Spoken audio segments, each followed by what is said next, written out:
पालघर जिल्ह्यामध्ये गेल्या 24 तासापासून पावसाची मुसळधार सरी ज्या आहेत त्या कोसळत आहेत आणि यामुळे मोठ्या प्रमाणावरती जर पाहिलं तर सकल भागामध्ये पाणी देखील साचत आहे। एकूणच जर पाहिलं तर पालघर जिल्ह्यातील तलासरी असो, डहाणू असो, विक्रमगड असो, जव्हार मोखाडा या भागामध्ये पावसाची जोरदार बॅटिंग जी आहे ती गेल्या 24 तासापासून सुरू आहे आणि यामुळे अनेक भागामध्ये नद्यांना पूर देखील आलेला पाहायला मिळतोय। आपण आहोत आता तलासरी या भागामध्ये ज्या ठिकाणी पाहू शकतो की गेल्या 24 तासामध्ये 306 मिलीमीटर पावसाची नोंद जी आहे ती झालेली आहे।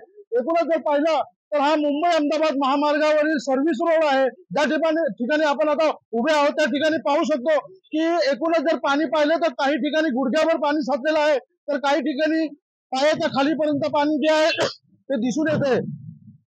एकूणच जर पाहिलं तर या ठिकाणी वाहनांना देखील अडथळा निर्माण होताना दिसून येतोय वाहतूक करताना। तर शालेय विद्यार्थी जे आहेत तेही या पाण्याच्या पावसातून जो पाणी वाहत आहे त्याच्यातून मार्ग काढत आपलं घर गाठण्याचा प्रयत्न जे आहे ते करताना दिसून येत आहेत।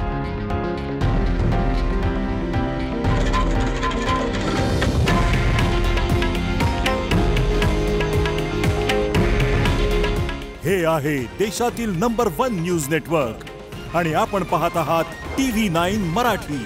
काळजी तुमची, हित महाराष्ट्राचं।